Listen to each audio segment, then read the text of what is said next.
Owners of commercial establishments in Cebu province are now required to wear personal air purifiers. Public utility drivers and conductors are also mandated to wear the devices last month.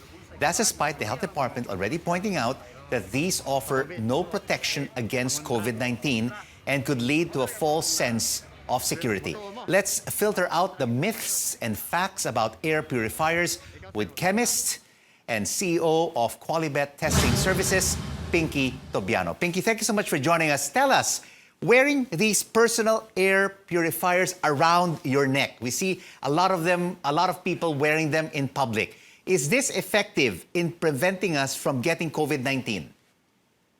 Okay, first, good evening, Rico, and good evening to everyone. So the air purifier is not intended to kill any virus because only antiviral reagents or chemicals can kill virus. It is only there to purify the air. It is good for people with asthma. It's people with certain allergies. In fact, the air purifier has a filter inside. If not cleaned regularly, may be a vector for coronavirus. Remember, according to the CDC, coronavirus sticks to plastics for 3 days. So make sure you regularly sanitize the air purifier when you're using it. The purpose of air purifier is to kill the air and not to kill coronavirus. And of course, the CDC that you mentioned is the Center for Disease and Control in the United States. So it is really just a myth, no, that wearing these air purifiers can really kill COVID-19 then.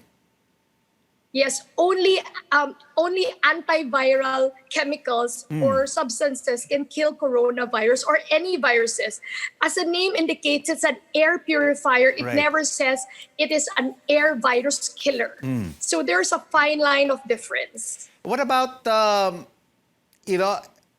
room air purifiers and filters? I mean, and ionizers. These are now being required in Cebu. Are they effective as well?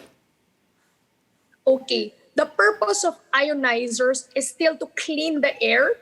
Remember, Rico, only certain substances like glutaraldehyde, benzalkonium chloride, or ethyl alcohol or ionophores are the only chemical substances that can kill viruses.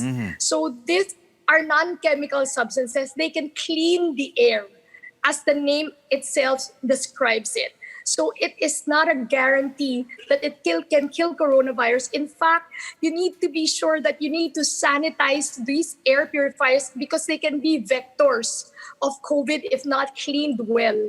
All right, there are a lot of products in the market, Pinky. You also have the UV lights, you have misting and smoke disinfections. Are these effective against the coronavirus?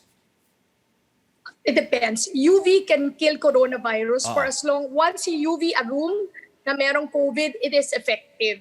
Misting, as long as the chemicals used for misting, then it can kill coronavirus on the surface. And a lot of studies said corona is airborne. So to kill an airborne, either use mist for a short while, but you need to use a smoke disinfectant, which stays in the air for 7 to 14 days. So it's a combination of both. But what's the key? The ingredient used in misting or surface disinfectant or the smoke should be the chemicals listed by the CDC that can kill coronavirus, like, I repeat again, benzalkonium chloride, ionophores, glutaraldehyde, 70% alcohol. These are the substances which are proven to kill coronavirus. Kaya importante talaga, Rico, that you really need to sanitize. For airborne, use a smoke disinfectant. For the surfaces, for the doorknob, use a liquid or you can mist. So these are so important. And for the hands, use alcohol, 70%.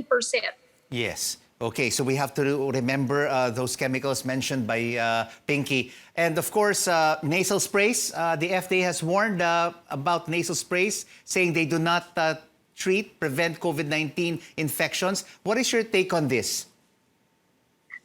Based on the FDA and as a chemist, only substances with the chemicals that I said can kill virus. The nasal spray has no active ingredient, so there's no claim that it can kill or prevent coronavirus. And mostly nasal spray, Rico, we use this to decongest our nose or to prevent us from certain particulates. It's actually a medical device for a temporary solution. This is what the FDA has really released. I guess yesterday they also released a statement that nasal spray are not to be used as a prevention or cure for COVID. So we still have to get vaccinated and follow the medical suggestion of our doctors. And briefly, face shields, do they really help? Actually, Rico, face shield can help the openings, but the face shield can also be dangerous if not sanitized. Remember, Rico, COVID sticks to plastics for 3 days. Now, yung face shield, you wear it every day. If you don't sanitize inside and outside, definitely the face shield can be a vector for corona. Like you keep on wearing it, if you don't sanitize it, baka sa face shield ka pa magka-COVID if hindi na sanitized. So we have to be very careful in using things on our body. You have to regularly sanitize it because there are certain characteristics of the COVID virus. It's a very big molecule.